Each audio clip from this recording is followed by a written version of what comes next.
পাথর ছাড়াই প্রতিকার সম্ভব। মালদার প্রাচীনতম ভৃগু বংশ জ্যোতিষী পণ্ডিত এস শাস্ত্রী।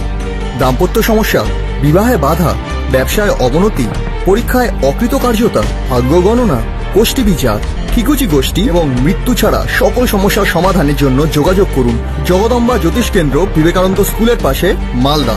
মোবাইল 09733027832 অথবা 09332056956।